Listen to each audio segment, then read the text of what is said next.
요양원 말고 다른 방법이 있다는 걸 저는 72이 되어서야 알았습니다. 왜 아무도 안 알려줬을까요? 아니, 알려줬어도 믿지 않았을 거예요.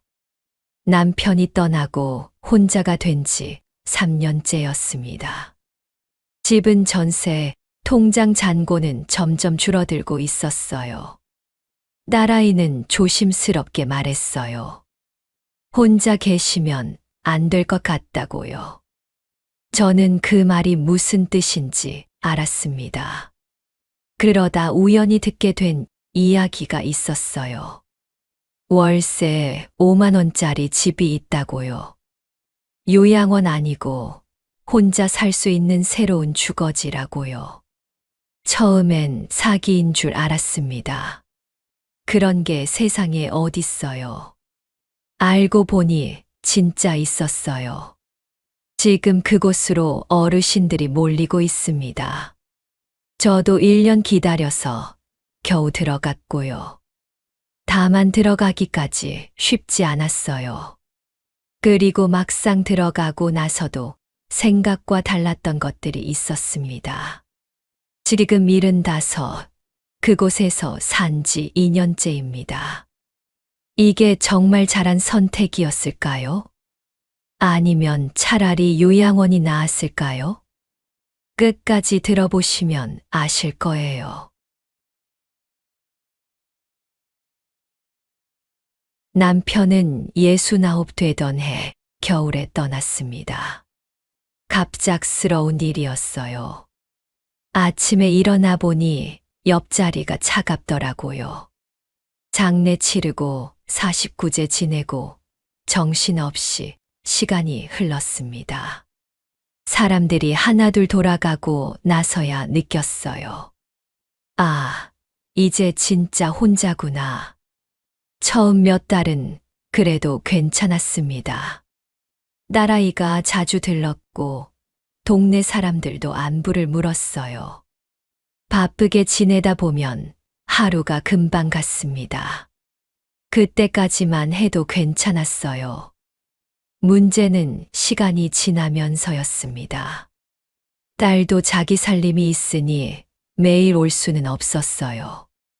동네 사람들도 각자 사정이 있고요.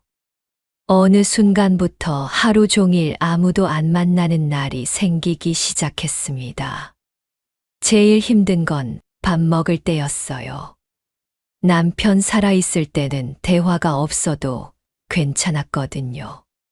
마주 앉아서 밥 먹는 것만으로도 충분했습니다. 혼자가 되니까 숟가락 소리만 방 안에 울렸어요. TV를 켜놔도 허전한 건 마찬가지였습니다. 밥맛이 없어서 대충 몇 숟갈 뜨다가 그냥 치우는 날이 많았어요. 그러다 보니 살이 빠지기 시작했습니다. 한 달에 2kg, 3kg씩 줄었어요. 딸아이가 얼굴 보더니 깜짝 놀라더라고요. 엄마 왜 이렇게 야위었어요?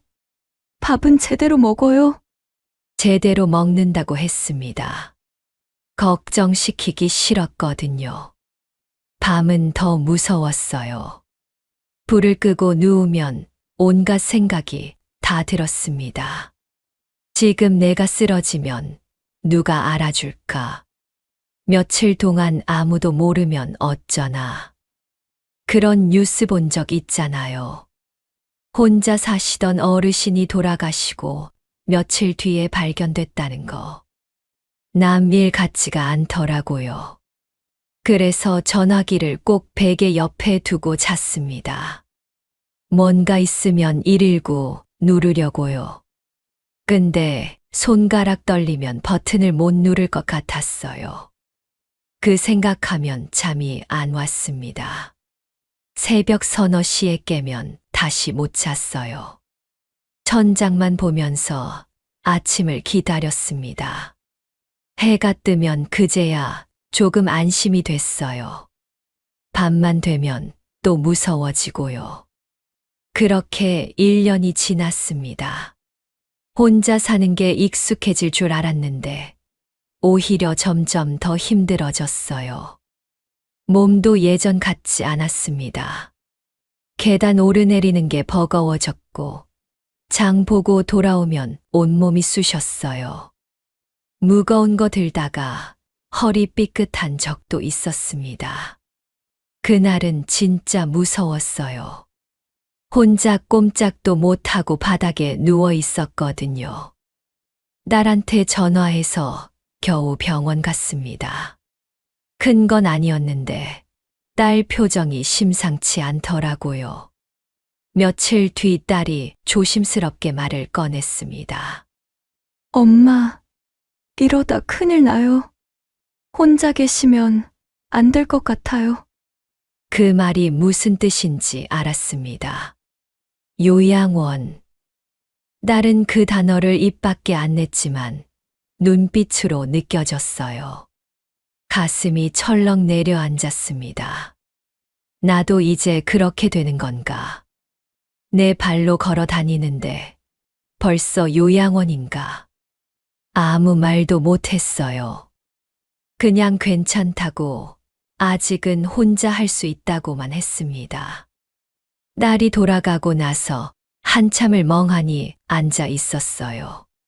창밖이 어두워지는 걸 보면서 생각했습니다. 앞으로 어떻게 살아야 하나? 요양원밖에 답이 없는 건가? 그때는 정말 막막했습니다. 요양원. 그 단어가 머릿속에서 떠나질 않았습니다. 딸은 그 말을 직접 하진 않았어요. 하지만 혼자 계시면 안 될 것 같아요. 라는 말이 무슨 뜻인지 저는 알았습니다. 요양원 알아보라는 거잖아요. 저도 모른 척 했어요. 그 이야기 꺼내면 진짜가 될 것 같아서요. 그러던 어느 날 오래된 친구한테서 연락이 왔습니다. 수님이라고 젊었을 때부터 같이 시장 다니고 경조사 챙기던 사이였어요. 남편들끼리도 친했고 명절 때면 서로 집에 놀러 가기도 했습니다. 근데 몇 년 전부터 연락이 뜸해졌더라고요. 수님이 남편이 먼저 가시고 그 뒤로 수님이도 몸이 안 좋아졌다는 소식만 들었어요. 그날 전화 받고 깜짝 놀랐습니다. 목소리가 너무 힘이 없었거든요. 나 요양원 들어왔어. 한번 놀러와. 며칠 뒤에 면회를 갔습니다. 버스 타고 1시간 넘게 걸렸어요. 요양원은 도심에서 한참 떨어진 외곽에 있었습니다. 건물은 생각보다 깔끔했어요. 로비에 꽃도 있고 직원분들도 친절하게 인사했습니다. 겉으로 보기엔 나쁘지 않았어요. 안으로 들어가면서 느낌이 달라졌습니다. 복도가 길었어요. 양쪽으로 방문이 줄지어 있었는데 문마다 번호가 붙어 있더라고요. 마치 병원 같았습니다. 아니, 병원보다 더 조용했어요. 사람들이 분명 있는데 소리가 없었습니다. TV 소리만 여기저기서 희미하게 들렸어요. 웃음소리는 안 들렸습니다. 수님이 방은 3층이었어요. 문을 열고 들어갔는데 수님이가 침대에 앉아 있더라고요. 손을 잡았는데 너무 말랐어요. 내가 기억하는 수님이가 아니었습니다. 방을 둘러봤어요. 침대, 작은 서랍장, TV, 그게 전부였습니다. 창문으로 햇볕이 들어오긴 했는데 뭔가 썰렁했어요. 집 같은 느낌이 안 났습니다. 수님이는 밥도 잘 나오고 약도 챙겨주고 불편한 건 없다고 했어요. 그런데 말끝에 힘이 없더라고요. 근데 있잖아. 여기는 돌봄은 있는데 삶은 없어. 그 말이 가슴에 콕 박혔습니다. 순이미는 계속 말했어요. 아침에 눈 뜨면 밥 먹고, 약 먹고, TV 보고, 점심 먹고, 낮잠 자고, 저녁 먹고, 또 TV 보고, 자고고. 매일 똑같다고요. 오늘이 무슨 요일인지도 모르겠다고요. 다들 자기 방에만 있고, 밥 먹을 때 잠깐 보는데, 인사만 하고 끝이래요. 깊은 얘기 할 사람이 없다고요. 가족들은 한 달에 한 번 올까 말까. 손주들은 여기 오는 거 싫어한대요. 수님이 눈이 촉촉해지더라고요. 저도 눈물이 났어요. 1시간쯤 있다가 나왔습니다. 수님이가 휠체어 타고 엘리베이터까지 배웅해 줬어요. 도와줘. 심심해 죽겠어. 엘리베이터 문이 닫히는 순간 수님이 얼굴이 보였어요. 웃고 있는데 눈은 웃지 않더라고요. 그 얼굴이 며칠 동안 잊히지 않았습니다. 돌아오는 버스 안에서 창밖을 멍하니 봤어요. 수님이 말이 계속 맴돌았습니다. 돌봄은 있는데 삶은 없다. 나도 저렇게 되는 건가? 밥 먹고, 약 먹고, TV 보고, 자고. 그게 남은 인생의 전부가 되는 건가? 무서웠어요. 죽는 것보다 그렇게 사는 게 더 무서웠습니다. 집에 돌아와서 딸한테 전화했어요. 나 혼자서도 괜찮아. 걱정 마. 딸이 뜸을 들이더니 물었습니다. 엄마, 갑자기 왜 그래요? 그냥 오늘 수님이 면회 갔다 왔거든. 나는 그렇게 안 살 거야. 전화 끊고 나서 생각했습니다. 그렇게 안 살 거라고 했는데 사실 방법이 없었어요. 혼자 살기는 점점 힘들어지고 요양원은 싫고 그날 밤도 잠이 안 왔어요. 수님이 얼굴이 자꾸 떠올랐습니다. 휠체어에 앉아서 엘리베이터 문 닫히는 거 보던 그 표정. 나는 저렇게 안 될 거야. 아니, 저렇게 되면 안 돼. 그렇게 다짐했지만 막상 방법이 없었습니다. 솔직히 포기하고 싶었습니다. 그냥 딸 말대로 할까. 어차피 나이 들면 다 그렇게 되는 거 아닌가. 그런 생각이 들 때쯤이었어요. 우연히 듣게 된 이야기가 있었습니다. 그 이야기를 들은 건 정말 우연이었어요. 동네 경로당에 오랜만에 나갔습니다. 집에만 있으니까 답답하기도 하고 사람 얼굴이 보고 싶기도 했거든요. 경로당에는 아는 얼굴들이 몇 분 계셨어요. 다들 반갑게 맞아주셨습니다.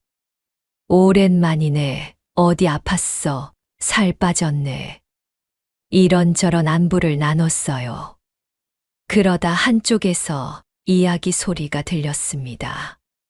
월세가 5만 원이래. 요양원 아니고 각자 방이 따로 있대. 혼자 생활하는 건데 외롭지 않대. 귀가 번쩍 뜨이더라고요. 5만 원이요? 제가 잘못 들은 줄 알았어요. 슬쩍 다가가서 물어봤습니다. 그게 뭐냐고, 어디서 들었냐고. 고령자 복지주택이라는 거래요. 나라에서 운영하는 어르신 전용 임대주택이라고. 동생이 작년에 들어갔는데 좋다더라고요. 처음엔 믿기지 않았어요. 솔직히 사기 아닌가 싶었습니다. 요즘 어르신들 노리는 사기가 얼마나 많은데요. 집에 돌아와서 딸한테 전화했어요. 나 오늘 경로당에서 이런 얘기 들었는데 이런 거 진짜 있어. 딸이 알아보겠다고 했습니다. 며칠 뒤 딸이 찾아왔어요. 핸드폰으로 뭘 보여주더라고요. 진짜 있었어요. 사진도 있었습니다. 작은 원룸 구조인데 깔끔했어요. 화장실에 안전 손잡이가 있고 비상벨도 설치되어 있었습니다. 이게 바로 그거구나. 요양원 아니고 혼자 살 수 있는 새로운 주거지.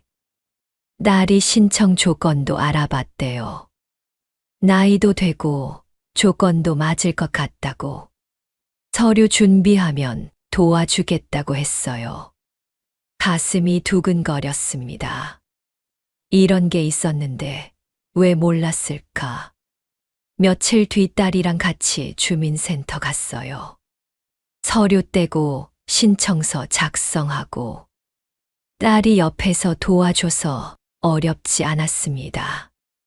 접수증 받았을 때 손이 떨렸어요. 이게 되면 내 인생이 달라질 수도 있겠구나. 오랜만에 희망이 생겼습니다. 그때까지만 해도 괜찮았어요. 신청만 하면 금방 들어갈 줄 알았거든요. 생각처럼 쉽지 않았어요. 신청하고 나서 연락이 올 줄 알았어요. 일주일, 열흘, 보름. 아무 소식이 없었습니다. 딸한테 물어봤어요. 원래 이렇게 오래 걸리는 거냐고. 딸이 다시 알아보더니 말해줬습니다. 인기 있는 지역은 대기가 길대요. 짧으면 6개월, 길면 2년도 기다린대요. 2년이요? 순간 막막해졌습니다. 2년이면 74이에요. 그때까지 내가 버틸 수 있을까? 몸은 점점 안 좋아지는데, 그래도 기다리기로 했어요. 다른 방법이 없었으니까요. 한 달이 지났습니다. 연락이 없었어요. 2달이 지났습니다. 여전히 없었어요. 석 달째 되던 날, 딸한테 전화가 왔어요. 목소리가 조심스럽더라고요. 서류에 문제가 있대요. 소득 증명 서류가 하나 빠졌다고. 다시 제출해야 한대요. 가슴이 철렁했습니다. 분명히 다 챙겼다고 생각했거든요. 딸이랑 같이 확인도 했었는데, 알고 보니 건강보험료 납부 확인서 기간이 잘못됐대요. 최근 6개월치가 필요한데 3개월치만 뗐던 거예요. 다시 주민센터 가서 서류 떼고 또 제출하고. 번거롭기도 했지만 그보다 불안했어요. 혹시 이것 때문에 순서가 밀리는 건 아닌지. 딸한테 물어봤어요. 이러면 더 늦어지는 거 아니야? 딸이 괜찮을 거라고 했지만 눈빛이 불안해 보이더라고요. 저도 괜찮다고 했어요. 서로 괜찮다고 하면서 속으로는 조마조마했습니다. 그렇게 또 2달이 지났어요. 5달째. 여전히 연락이 없었습니다. 기다리는 게 이렇게 힘든 줄 몰랐어요. 매일 아침 눈 뜨면 핸드폰부터 봤어요. 혹시 모르는 번호로 전화 온 거 없나? 문자 온 거 없나? 아무것도 없으면 한숨이 나왔습니다. 오늘도 아니구나. 내일은 올까? 그런 생각만 하면서 하루를 보냈어요. 밤이 되면 더 힘들었습니다. 잠이 안 오더라고요. 혹시 내가 탈락한 건 아닐까? 서류 문제 때문에 안 되는 건 아닐까? 연락이 안 오는 게 거절이라는 뜻 아닐까? 별별 생각이 다 들었어요. 중간에 포기하고 싶은 적도 있었습니다. 이렇게까지 해야 하나 싶었어요. 차라리 그냥 지금 집에서 버틸까? 어차피 안 될 거 괜히 기대만 했나. 그런 생각이 들 때마다 수님이 얼굴이 떠올랐어요. 휠체어에 앉아서 엘리베이터 문 닫히는 거 보던 그 표정. 돌봄은 있는데 삶은 없다. 그 말이 다시 떠올랐습니다. 포기하면 나도 결국 거기 가게 되겠구나. 이를 악물었어요. 조금만 더 기다려보자. 안 되면 그때 생각하자. 1년이 지났습니다. 어느 날 아침이었어요. 핸드폰이 울렸습니다. 전화 끊고 나서 한참을 멍하니 앉아 있었어요. 됐구나. 진짜 됐구나. 눈물이 나더라고요. 기다린 보람이 있었습니다. 가을이었습니다. 신청했을 때도 가을이었는데 1년이 지나 또 가을이 왔어요. 1년을 기다렸구나. 길다면 길고 짧다면 짧은 시간. 이제 진짜 시작이구나. 새로운 삶이 시작되는구나. 가슴이 벅차올랐습니다. 입주 준비를 시작했어요. 짐을 정리하고 필요한 것들을 챙기고 딸이 와서 도와줬습니다. 이삿짐이 생각보다 많지 않더라고요. 평생 모은 게 이것뿐인가 싶기도 했어요. 하지만 괜찮았습니다. 새로 시작하는 거니까. 무거운 짐은 두고 가도 되니까. 입주 날짜가 다가왔습니다. 설레기도 하고 떨리기도 했어요. 새로운 곳에서 잘 적응할 수 있을까? 사람들이랑 잘 지낼 수 있을까? 걱정도 됐지만 기대가 더 컸습니다. 드디어 입주 당일이 됐어요. 딸이 차를 가지고 왔습니다. 짐을 싣고 집을 나섰어요. 떠나기 전에 빈 집을 한번 둘러봤습니다. 남편이랑 살던 집, 혼자 버티던 집. 잘 있어. 고마웠어.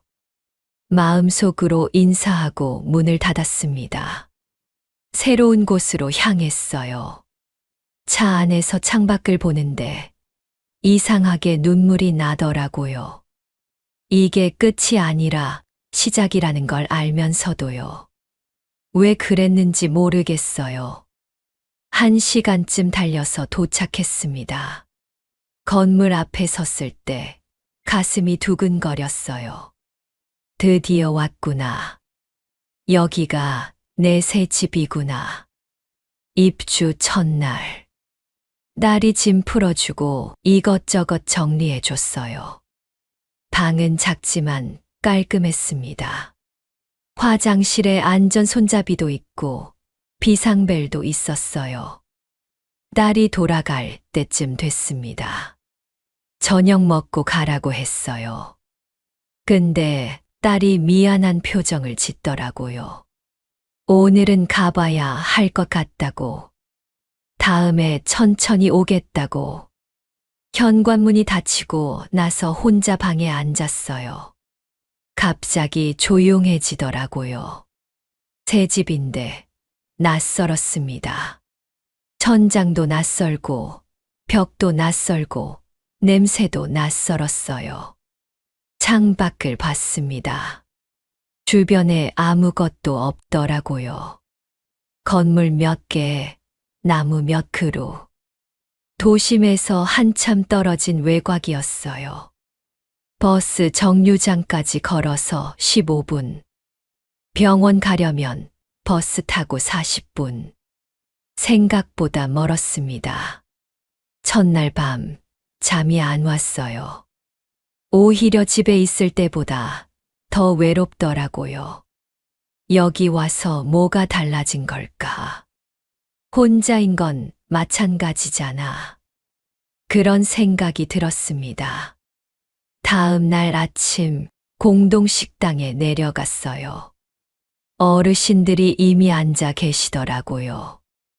근데 다들 서로 아는 사이 같았어요. 웃으면서 얘기하고 반찬도 나눠 먹고 저만 겉도는 느낌이었습니다. 어디 앉아야 할지 모르겠더라고요. 빈자리 찾아서 조용히 앉았어요.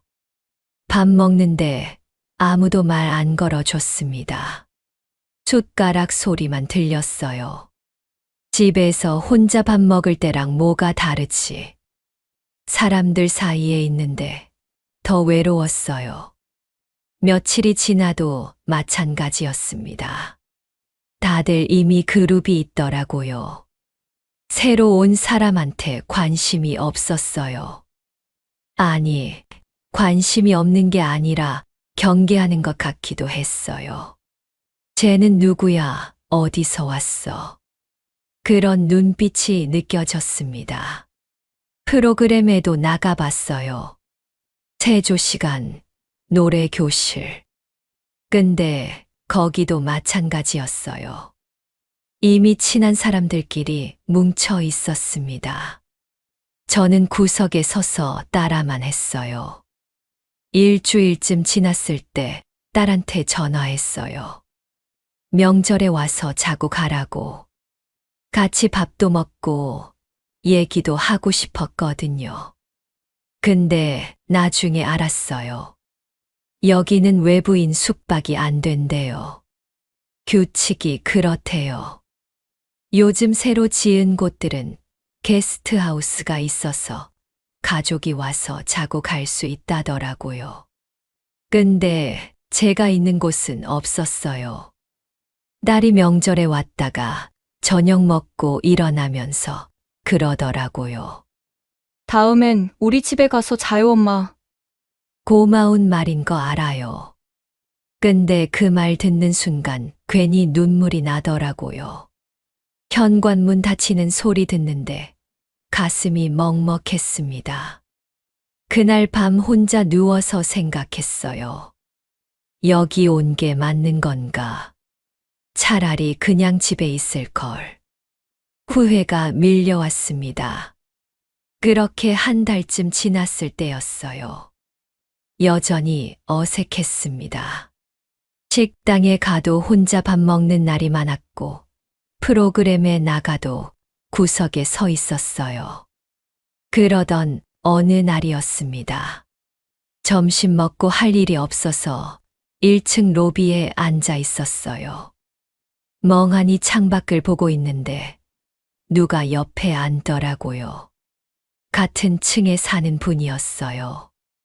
복도에서 몇 번 마주친 적 있었는데 인사만 하고 지나갔던 사이였습니다. 그분이 먼저 말을 걸어줬어요. 새로 오셨죠? 어디서 오셨어요? 적응하기 힘들죠? 저는 그냥 네 하고 대답했어요.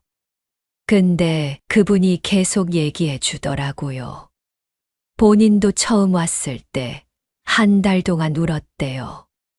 여기 사람들이 차갑게 느껴지고 외롭고 후회도 많이 했대요. 석 달 지나니까 좀 달라지더라고요. 그 말이 마음에 남았습니다. 석 달. 조금만 더 버텨보자. 그분 이름은 영숙 씨였어요. 저보다 2살 많은 77. 영숙 씨가 이것저것 알려줬습니다.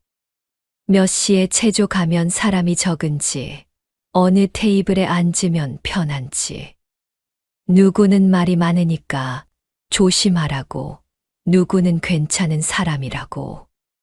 그런 정보들이 도움이 됐어요. 조금씩 다른 분들하고도 인사를 하게 됐습니다. 안녕하세요. 밥 드셨어요? 오늘 날씨 좋네요. 그런 인사들이 오가기 시작했어요. 2달째 되던 날, 영숙 씨가 텃밭에 같이 가보겠냐고 물었어요. 건물 뒤편에 작은 텃밭이 있었습니다. 어르신들이 직접 가꾸는 거래요. 상추, 쪽파, 고추 같은 것들이 심어져 있었어요. 흙 냄새를 맡으니까 이상하게 마음이 편해지더라고요. 오랜만이었어요. 뭔가 살아있다는 느낌이 드는 게. 저도 텃밭 한 구역 받았습니다. 영숙 씨가 지금 시기엔 쪽파가 좋다고 알려줬어요.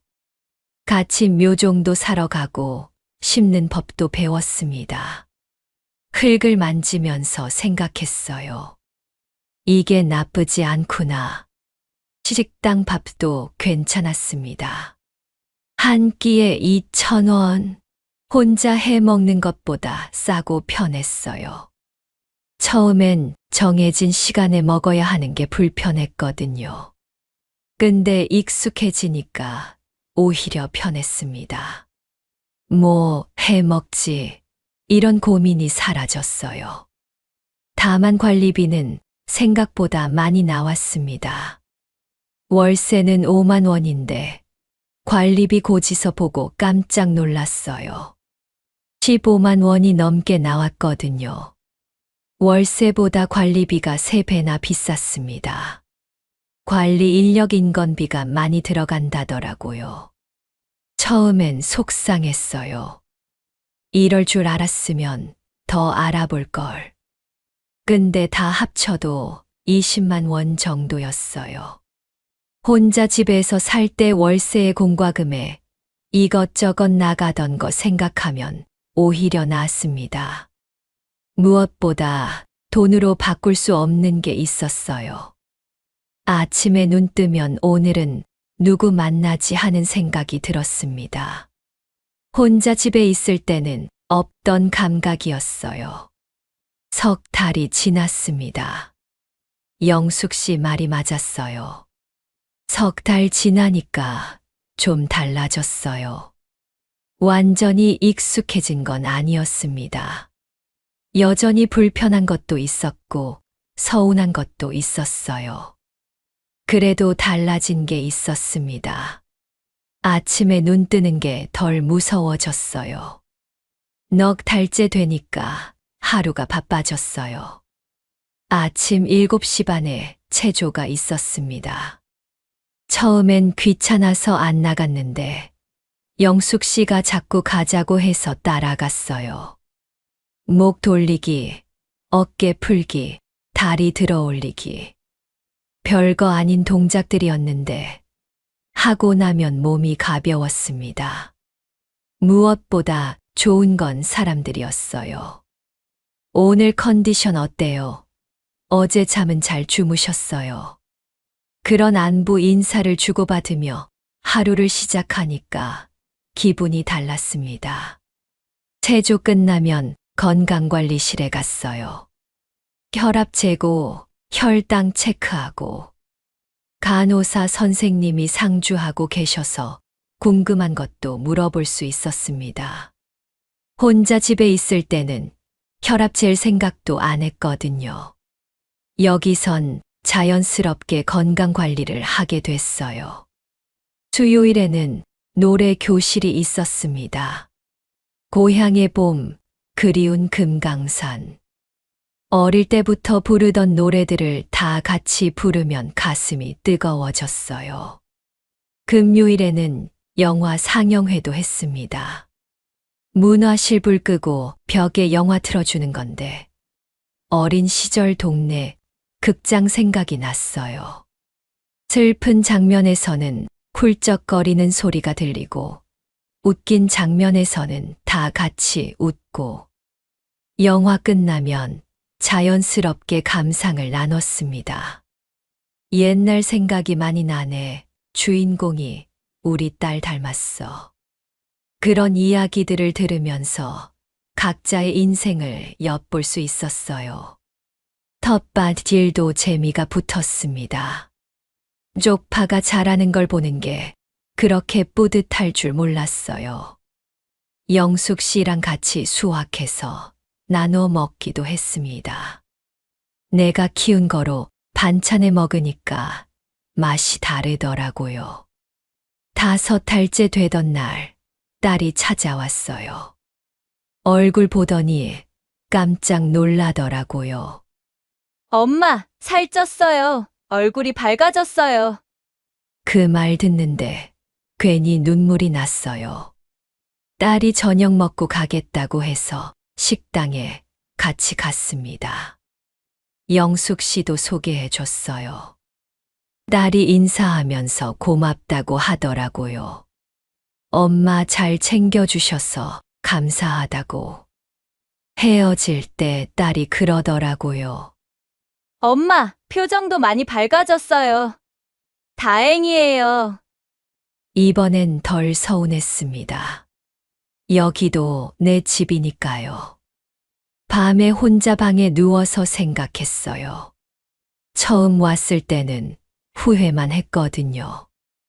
여기 와서 뭐가 달라지나, 혼자인 건 마찬가지잖아. 근데 달라진 게 있었어요. 아침에 만날 사람이 있었습니다. 점심에 같이 밥 먹을 사람이 있었어요. 저녁에 안부 물어봐 줄 사람이 있었습니다. 밤중에 쓰러져도 비상벨 누르면 누군가 온다는 안심도 있었어요. 그게 얼마나 큰 건지 혼자 살아보지 않은 사람은 몰라요. 사람은 혼자 살면 안 되는구나. 누군가와 함께 있어야 사람답게 사는구나. 그 깨달음이 가슴 깊이 새겨졌습니다. 지금 75. 여기 들어온 지 2년째입니다. 완벽한 곳은 아니에요. 솔직히 말하면요. 관리비는 여전히 비싸고 외부인 숙박은 안 되고 도심에서 멀어서 병원 가려면 버스 타고 40분 걸려요. 식당 밥이 입에 안 맞는 날도 있고 어르신들 사이에서 기싸움도 있어요. 가끔은 그냥 집에서 살 걸 그랬나 싶을 때도 있습니다. 근데요. 그때마다 생각해요. 그럼 지금 나는 어디 있었을까? 혼자 집에서 라면 끓여 먹고 있었을까요?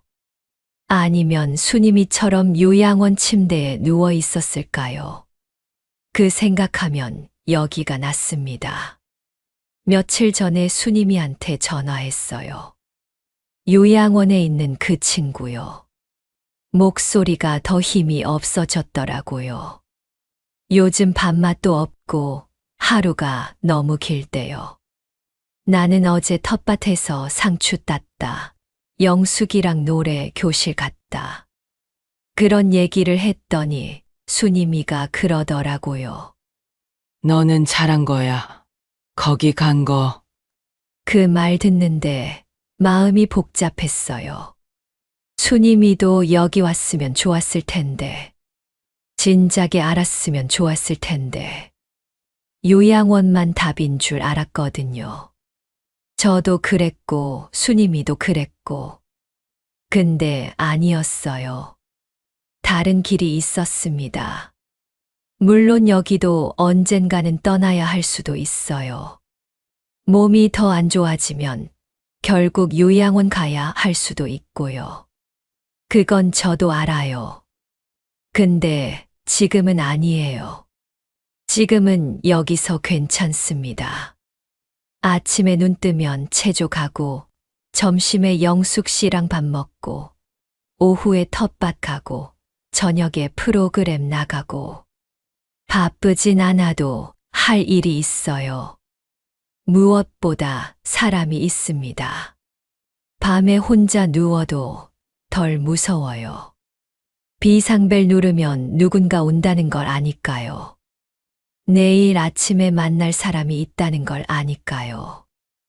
요즘 가끔 이런 생각을 해요. 남편이 살아 있었으면 여기 같이 왔을까? 같이 텃밭 가꾸고, 같이 밥 먹고, 같이 체조했을까? 그랬으면 좋았겠다 싶다가도 또 생각해요. 지금 이 사람들이 있으니까 괜찮다고.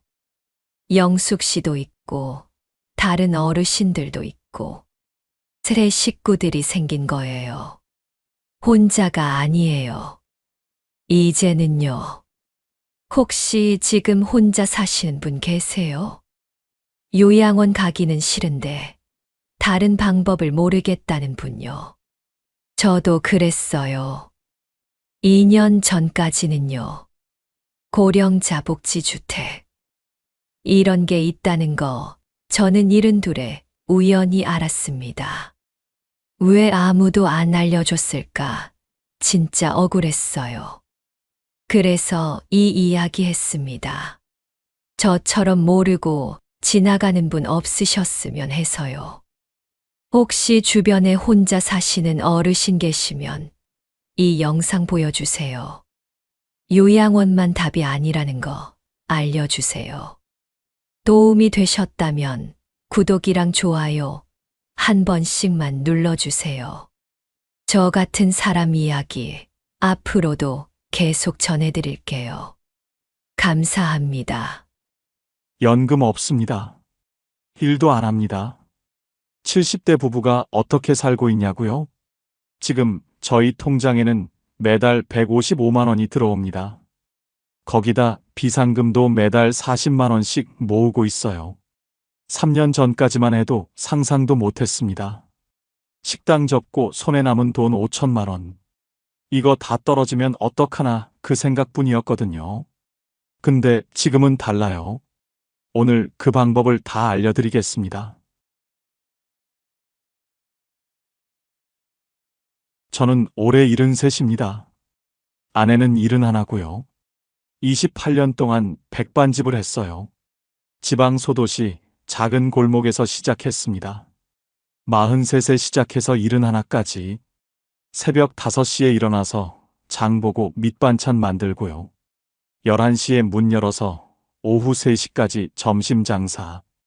저녁에 설거지하고 정리하면 밤 9시였습니다. 하루도 안 빠지고 그렇게 살았어요. 처음엔 장사가 잘 됐습니다. 근처에 공장이 많았거든요. 점심시간 되면 줄 서서 먹었어요. 한 달에 700만 원, 800만 원 벌 때도 있었습니다.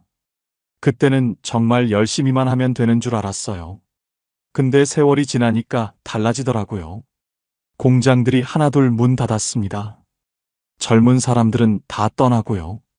동네가 점점 늙어갔어요. 손님도 줄었습니다. 한 달에 400만 원, 300만 원. 나중엔 150만 원 벌기도 힘들었어요. 그래도 버텼습니다. 여기서 접으면 갈 데가 없으니까요. 근데 몸이 안 따라주더라고요. 허리가 먼저 나갔습니다. 무거운 냄비 들다가 삐끗했어요. 병원 가니까 디스크래요. 그 다음엔 무릎이었습니다. 하루 종일 서서 일하잖아요. 연골이 다 닳았대요. 아내도 마찬가지였어요. 손목이 안 좋아졌습니다.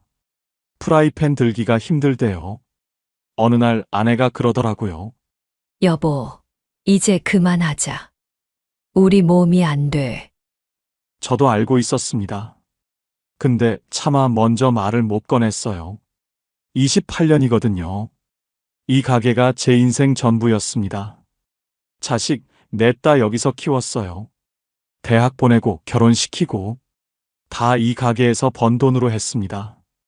근데 이제 몸이 말을 안 들으니까 어쩔 수 없더라고요. 3년 전 봄에 가게를 정리했습니다. 마지막 날 기억나요? 단골 손님 몇 분이 오셨어요.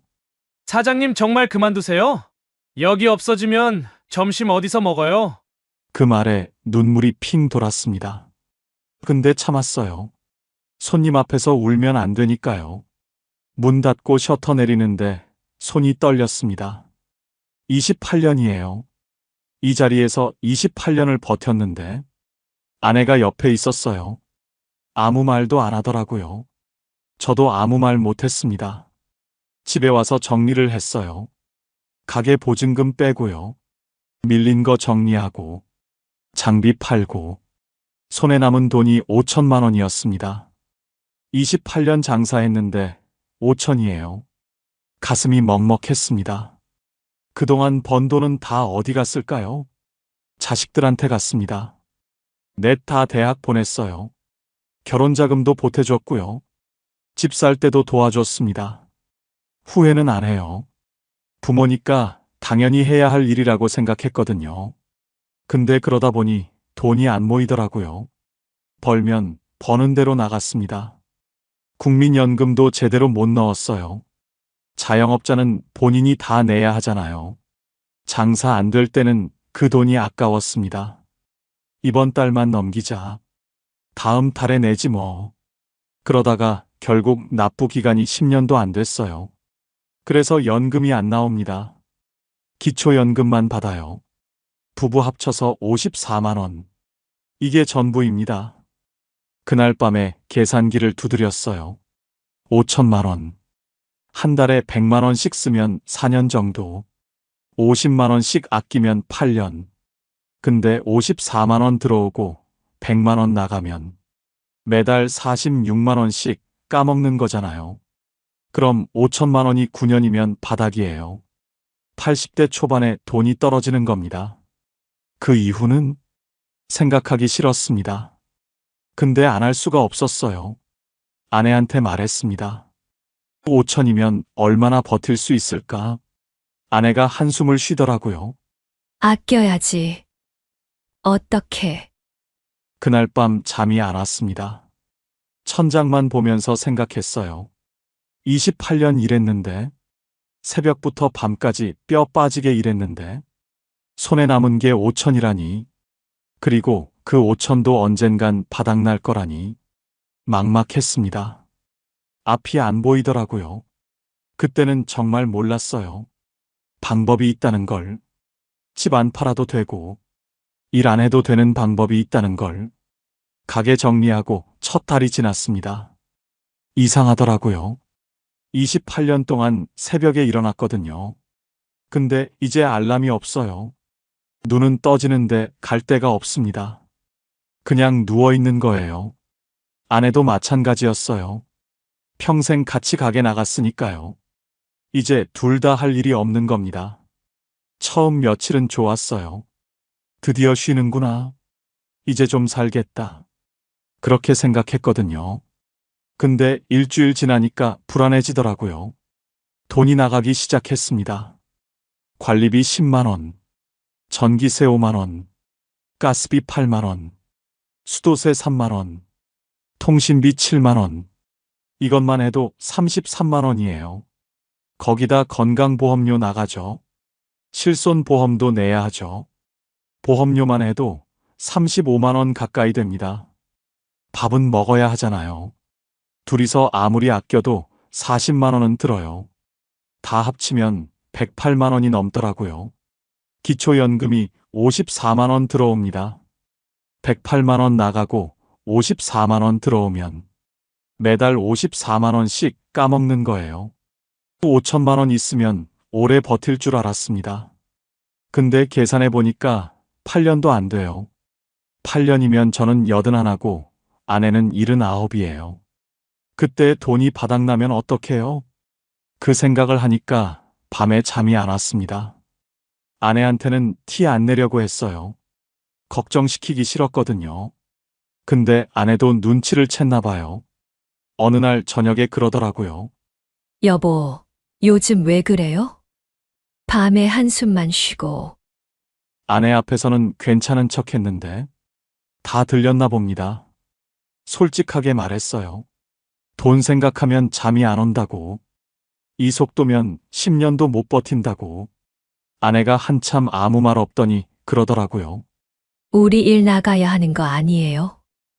일? 저도 생각 안 해본 건 아니에요. 근데 뭘 해요? 평생 식당밖에 안 했는데. 그리고 몸이 안 돼요. 허리 디스크에 무릎 연골도 달았는데. 누가 70 넘은 사람을 써요? 노인 일자리 사업이라는 게 있다고 들었어요. 공원 청소하고 교통 봉사하는 거. 한 달에 29만 원 준다고요. 29만 원이요. 없는 것보다는 낫죠. 근데 솔직히 그것도 자신이 없었어요. 3시간 서서 빗자루질 하는 거거든요. 허리가 버틸 수 있을까? 아내 무릎은요? 계단 오르내리기도 힘든데. 결국 일 얘기는 흐지부지 됐습니다.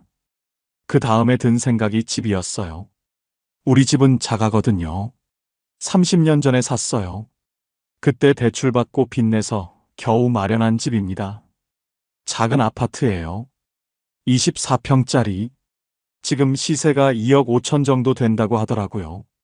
이걸 팔면 2억이 넘게 생기잖아요. 그 돈이면 한참 버틸 수 있어요. 그래서 아내한테 조심스럽게 꺼냈습니다. 집 팔까?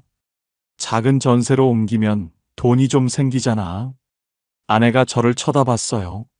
한참 아무 말 없더니 고개를 숙이더라고요. 30년이에요. 애들 넷 다 여기서 컸어요. 결혼할 때까지 여기서 살았고, 명절마다 다 모였던 집이에요. 아내한테는 더 그랬을 거예요. 살림 다 여기서 했으니까요. 구석구석 손때가 묻은 집이거든요. 그날 밤 아내가 그러더라고요. 여보, 조금만 더 생각해봐요. 집 파는 건 진짜 마지막에 하자. 저도 그러고 싶었어요. 근데 달리 방법이 없잖아요. 기초연금 54만 원으로 어떻게 살아요? 일은 못하겠고, 돈은 계속 빠지고, 며칠을 그렇게 끙끙 앓았습니다. 그러다 오랜 친구한테 연락이 왔어요. 밥이나 먹자고요. 친구 이름은 박종구예요. 저랑 동갑이에요. 종구도 장사했어요. 철물점을 했거든요. 저보다 2년 먼저 접었습니다. 젊었을 때부터 알던 사이예요. 옆 골목에서 장사했거든요. 저는 백반집, 종구는 철물점. 점심때 서로 밥 먹으러 오가고 그랬습니다. 장사 접고 나서도 가끔 만났어요. 소주 한잔 하면서 이런저런 얘기하는 사이예요. 오랜만에 연락이 왔습니다. 밥이나 먹자고요. 동네 국밥집에서 만났어요. 순대국 시켜놓고 이런저런 얘기를 했습니다. 종구가 제 얼굴을 보더니 그러더라고요. 야, 너 얼굴이 왜 그래? 무슨 일 있어? 숨기지 않았어요. 어차피 종구한테는 다 털어놓는 사이니까요. 돈 걱정에 잠이 안 와. 이 속도면 8년도 못 버텨. 집 팔아야 하나 고민 중이야. 종구가 국밥 먹다가 숟가락을 내려놓더라고요. 야, 집은 팔지 마. 안 팔고 어떡해. 기초연금 54만 원으로 어떻게 살아? 나도 2년 전에 똑같은 생각했거든. 근데 방법이 있어. 방법이 뭔데? 주택연금이라고 들어봤어? 주택연금. 처음 듣는 말이었어요. 그게 뭔데? 집 안 팔고 그냥 살면서 매달 돈 받는 거야. 처음엔 무슨 말인지 이해가 안 됐어요. 집을 안 파는데 어떻게 돈이 나와? 국가에서 하는 거야. 집을 담보로 맡기는 건데 담보 맡겨도 계속 거기서 살 수 있어. 이사 안 가도 돼. 대신 매달 연금처럼 돈이 나와. 죽을 때까지. 너무 좋은 얘기였어요. 세상에 그런 게 어디 있습니까? 그거 나중에 집 뺏기는 거 아니야? 이자 엄청 붙고. 그런 거 없어. 집에서 절대 안 쫓겨나. 부부들 다 죽을 때까지 거기서 살 수 있어. 종군의 집도 우리랑 비슷해요. 20평대 아파트. 시세가 2억 정도예요. 너 그거 신청했어? 70살에 신청했어. 지금 2년째 받고 있어. 얼마나 나오는데? 80만 원 가까이 나와. 80만 원이요. 기초연금이 부부 합쳐서 54만 원인데. 그거보다 많이 받는 거예요. 진짜? 80만 원이나? 집값 높을수록 많이 받고 나이 많을수록 많이 받아. 니네 집 2억 5천이라며? 나보다 더 받을 거야. 가슴이 두근거리기 시작했습니다. 그럼 아내나 나 둘 중 하나 먼저 죽으면 어떻게 돼? 금액 안 줄어. 남은 사람이 죽을 때까지 그대로 받아. 진짜야? 야, 나도 처음엔 안 믿었어. 근데 2년째 받고 있잖아. 진짜야. 집에 오는 길에 머릿속이 복잡했어요. 진짜일까? 종구가 잘못 알고 있는 건 아닐까? 집에 와서 큰아들한테 전화했습니다. 아들아, 아버지 좀 도와줘라. 왜요, 아버지? 무슨 일이에요? 주택연금이라는 게 있다는데 좀 알아봐 줄 수 있겠니? 주택연금이요? 알겠어요. 제가 알아보고 연락드릴게요. 저녁에 아들한테 전화가 왔어요. 아버지, 알아봤어요. 그래, 뭐래? 진짜 있는 거예요. 한국주택금융공사라는 데서 해요. 우리 집값이랑 아버지 나이로 계산해 봤거든요. 얼마나 나온대? 월 85만 원이요. 85만 원이요. 매달 85만 원이 들어온다고요. 아버지, 이거 괜찮은 것 같아요. 집에서 계속 사시면서 돈 받는 거예요. 나중에 두 분 다 돌아가시면 그때 집으로 정산하는 거고요. 자식들한테 빚 남기는 거 아니야? 아니요. 받은 돈이 집값보다 많아도 자식들한테 청구 안 한대요. 국가에서 보증하는 거라 걱정 안 하셔도 돼요. 전화 끊고 아내한테 말했습니다. 여보, 집 안 팔아도 될 것 같아. 무슨 소리예요? 주택연금이라는 게 있대. 집 안 팔고 여기서 살면서 매달 85만 원씩 받을 수 있대. 85만 원이요? 기초연금 54만 원에 85만 원 더하면 139만 원이야. 아내가 한참 아무 말 없더니 다시 물었어요. 정말 집 안 팔아도 돼요? 응, 안 팔아도 돼. 여기서 계속 살 수 있어. 아내 눈에 눈물이 고이더라고요. 다행이다. 정말 다행이다. 저도 목이 메었습니다. 30년 산 집이거든요. 팔아야 한다고 생각하니까 얼마나 마음이 아팠는지 몰라요. 근데 안 팔아도 되는 거예요. 오히려 돈까지 받으면서 살 수 있는 거예요.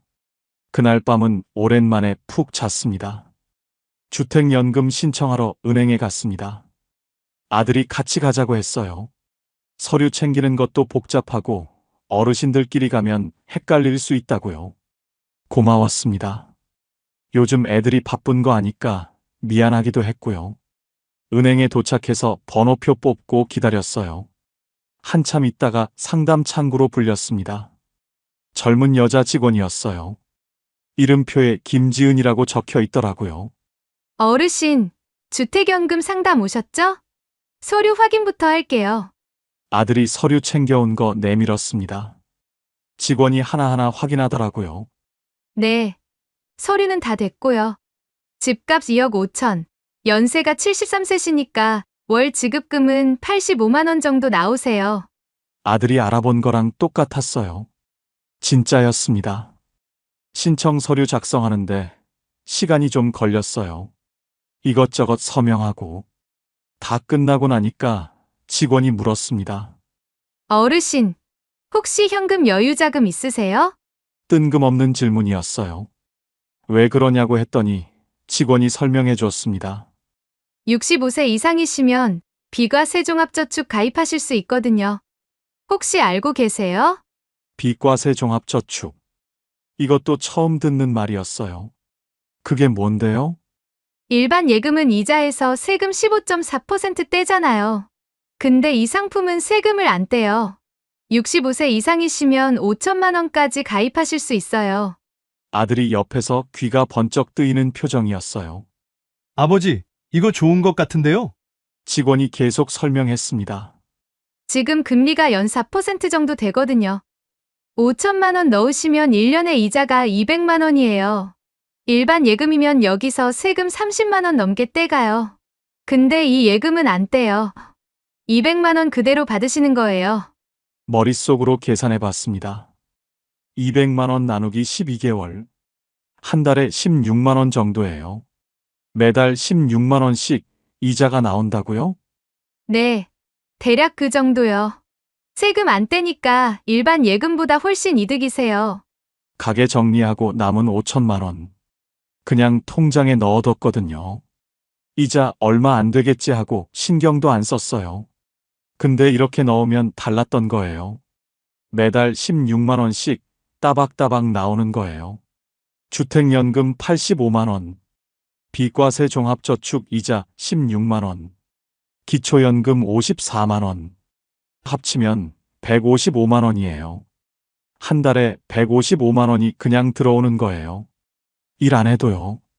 직원한테 물었습니다. 이거 지금 바로 가입할 수 있어요? 네. 신분증 있으시면 바로 되세요. 그 자리에서 바로 가입했습니다. 5천만 원 전부 넣었어요. 은행에서 나오는데 다리가 후들거리더라고요. 긴장이 풀려서 그런 건지, 기뻐서 그런 건지, 아들이 제 팔을 잡아줬어요. 아버지, 잘 되셨네요. 그러게. 이런 게 있는지도 몰랐어. 저도 몰랐어요. 오늘 같이 오길 잘했네요. 집에 와서 아내한테 다 얘기해 줬습니다. 주택연금 신청한 거, 비과세 종합저축 가입한 거, 앞으로 매달 155만 원 들어오는 거. 아내가 믿기지 않는다는 표정이었어요. 진짜 155만 원이나 들어와요? 응. 주택연금 85만 원, 이자 16만 원, 기초연금 54만 원. 합치면 155만 원이야. 일 안 해도요? 응. 일 안 해도. 아내가 한참 아무 말 없더니 그러더라고요. 이제 좀 살겠다. 저도 같은 마음이었습니다. 한 달 전만 해도 막막했거든요. 8년 뒤에 돈 떨어지면 어떡하나? 집 팔아야 하나? 일 나가야 하나? 그 걱정뿐이었어요. 근데 이제 달라졌습니다. 매달 155만 원이 들어와요. 통장에서 빠지기만 하던 돈이 들어오기 시작한 거예요. 이게 현금 흐름이구나. 그때 처음 알았습니다. 주택연금 첫 입금일이 왔습니다. 아침에 일어나서 통장을 확인했어요. 85만 원이 찍혀 있더라고요. 진짜였습니다. 종구 말이 맞았어요. 아들이 알아본 것도 맞았고요. 은행 직원이 설명해 준 것도 다 맞았어요. 그동안은 통장에서 빠지기만 했거든요. 관리비 빠지고, 보험료 빠지고, 생활비 빠지고, 한 달에 한 번씩 잔고 확인할 때마다 숫자가 줄어 있었어요. 그거 볼 때마다 가슴이 답답했습니다. 근데 이제 달라졌어요. 들어오는 돈이 생긴 거예요. 매달 1일에 주택연금 85만 원, 매달 25일에 기초연금 54만 원, 3개월에 한 번 비과세 종합저축 이자. 이자는 3개월치 합쳐서 들어오는데요.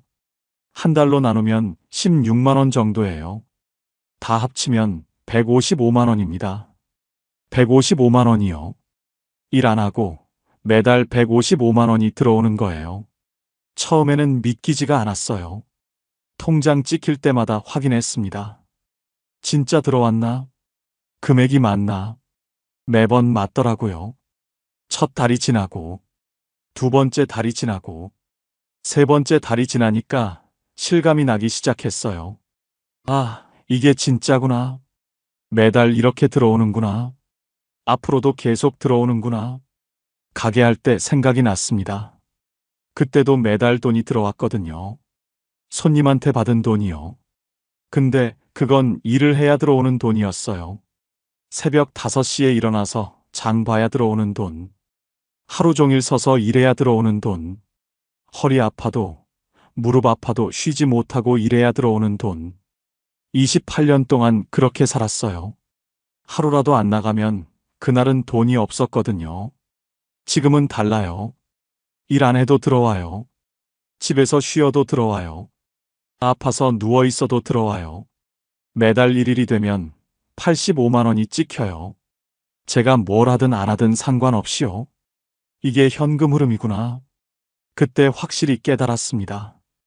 돈이 얼마 있느냐가 중요한 게 아니었어요. 매달 얼마가 들어오느냐가 중요한 거였어요. 5천만 원 그냥 통장에 넣어두고 쓰기만 했으면요. 한 달에 50만 원씩 쓰면 8년, 100만 원씩 쓰면 4년. 그러면 바닥나는 거예요. 바닥나면 끝이에요. 그 다음에는 방법이 없어요. 근데 현금 흐름으로 바꾸니까 달라졌어요. 5천만 원은 그대로 있고, 거기서 이자만 나오는 거예요. 원금은 안 건드리는 거예요. 주택연금도 마찬가지예요. 집 안 팔았잖아요. 집은 그대로 있고, 거기서 연금이 나오는 거예요. 집도 그대로, 돈도 그대로. 근데 매달 155만 원이 들어와요. 이게 얼마나 큰 차이인지 몰라요. 빠지기만 하던 돈이 들어오기 시작하니까요. 마음이 편해지더라고요. 예전에는 돈 쓸 때마다 불안했거든요. 마트에서 장볼 때도 계산했어요. 이거 사면 얼마 남지? 이것까지 사면 이번 달 빠듯하겠다. 외식 한 번 하는 것도 고민했어요. 10,000원짜리 국밥 하나 먹는 것도 아까웠어요. 이러다 돈 떨어지면 어떡하나. 그 생각이 머리에서 안 떠났거든요. 지금은 달라요. 155만 원 안에서 쓰면 되니까요. 그 안에서만 쓰면 원금은 안 줄어요. 오히려 남는 달도 있어요. 아끼면 20만 원, 30만 원 남을 때도 있거든요. 그럼 그건 따로 모아둬요. 비상금으로요. 병원비 갑자기 나갈 수도 있잖아요. 집 수리해야 할 수도 있고요. 경조사 겹칠 수도 있고요. 그럴 때 쓰려고 모아두는 거예요. 아내한테 말했어요. 여보, 이제 좀 숨통이 트이는 것 같아. 아내가 고개를 끄덕였어요. 그러게요.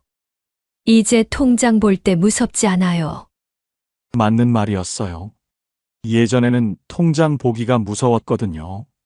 또 얼마나 줄었나? 이번 달은 얼마나 빠졌나? 그 생각에 열기가 싫었어요. 한 달에 한 번만 봤어요. 그것도 눈 질끈 감고 봤습니다. 지금은 달라요. 통장 보는 게 무섭지 않아요. 오히려 기다려져요. 1일 되면 들어왔겠지.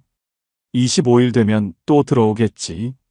이게 현금 흐름의 힘이었습니다. 주택연금 신청할 때 큰아들이 도와줬잖아요. 그때 아들한테 다 얘기했어요.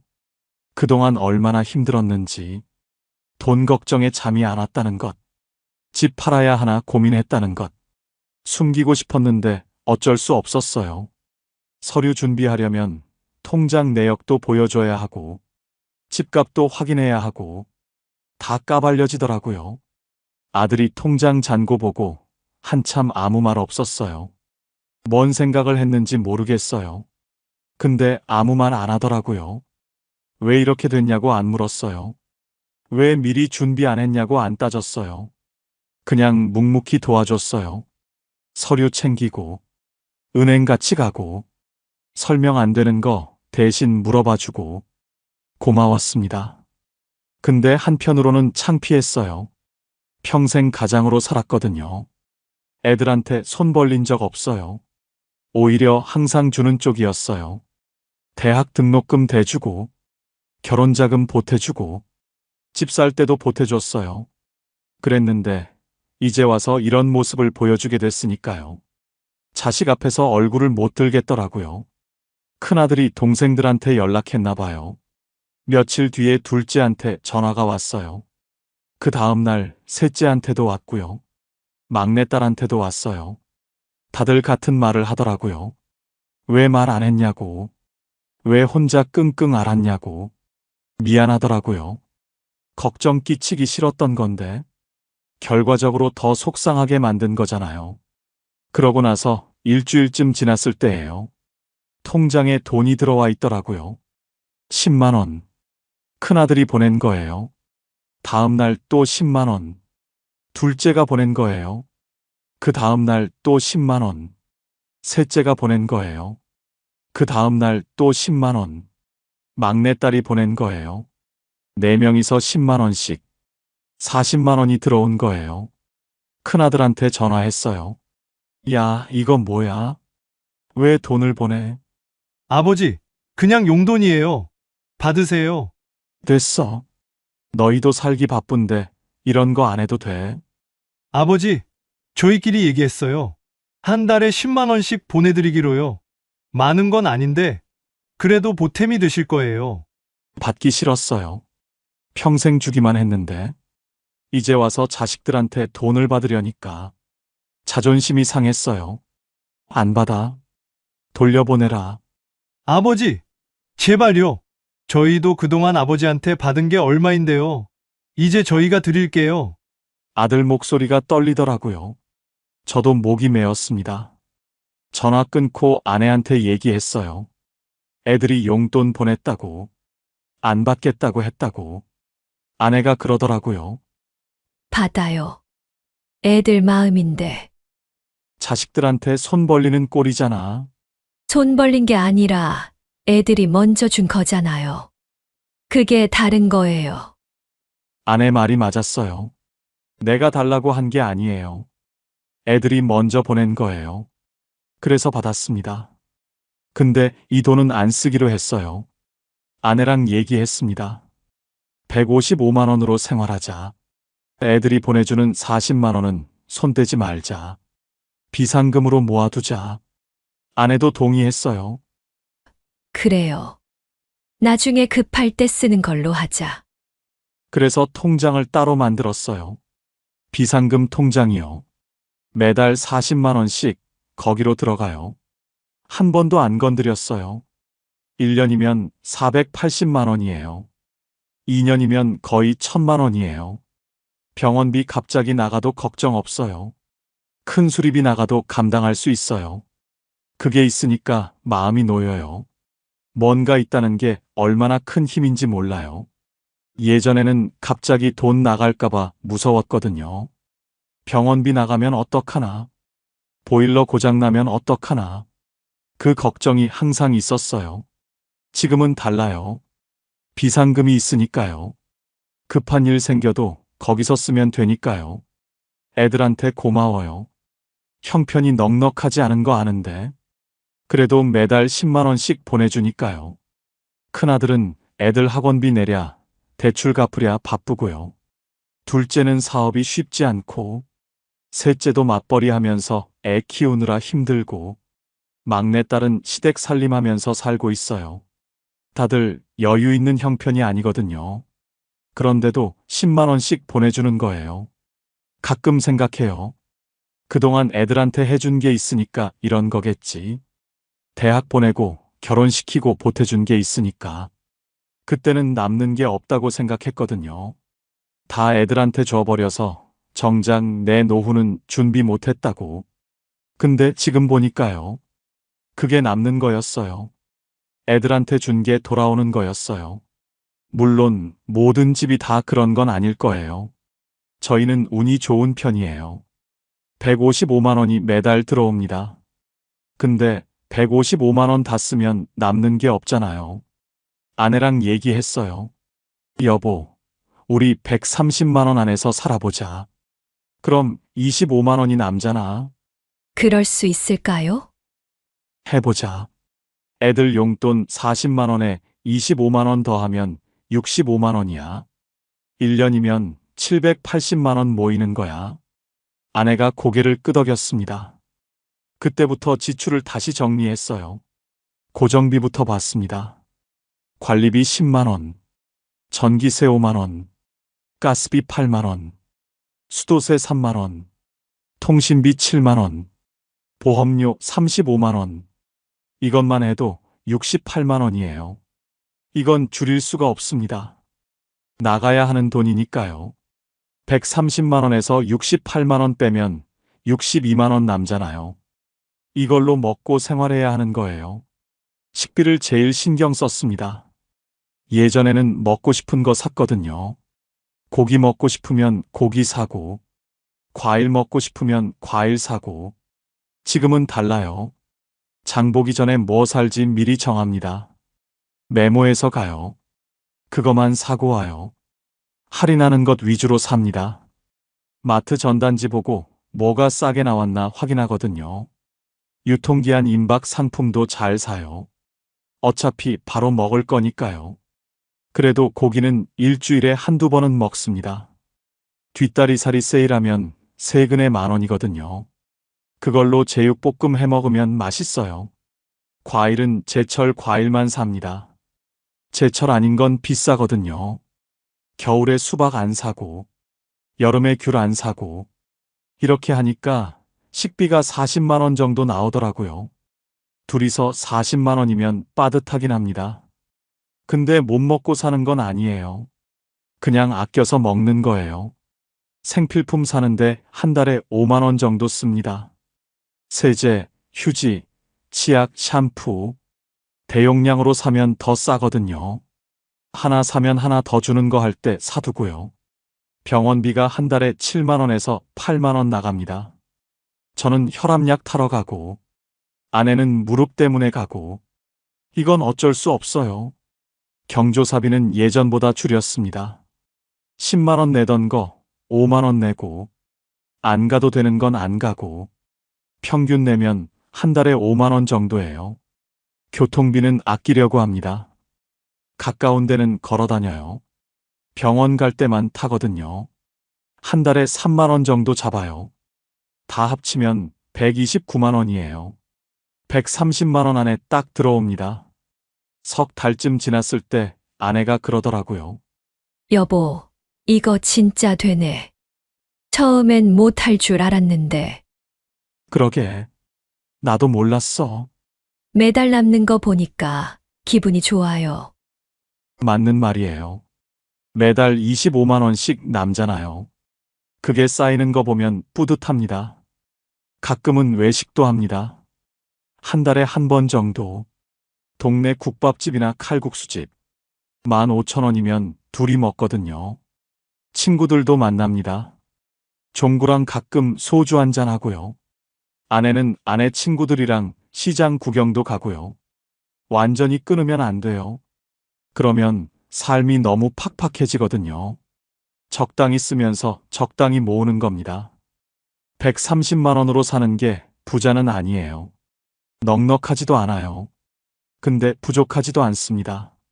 먹을 건 먹고, 입을 건 입고, 병원 갈 건 가고, 사람 만날 건 만나요. 이 정도면 충분합니다. 욕심 안 부리면 살만해요. 3년이 지났습니다. 가게 접고 막막하기만 했던 그때가 엊그제 같은데 벌써 3년이에요. 얼마 전에 종구를 만났습니다. 또 국밥집에서요. 야, 요즘 어때? 덕분에 잘 살고 있어. 네가 주택연금 알려줘서 살았다. 뭘? 나도 누가 알려줘서 한 건데. 그래도 고맙다. 진짜로. 종구가 웃더라고요. 그래. 잘 됐다. 우리 이 나이에 이 정도면 잘 사는 거야. 맞는 말이에요. 지금 저희 부부는 어떻게 살고 있냐고요? 잘 살고 있습니다. 부자는 아니에요. 넉넉하지도 않고요. 근데 불안하지 않습니다. 매달 155만 원이 들어옵니다. 주택연금 85만 원, 기초연금 54만 원, 비과세 종합저축 이자 16만 원. 일 안 해도 들어와요. 아파서 누워 있어도 들어옵니다. 매달 1일이 되면 통장에 찍혀 있거든요.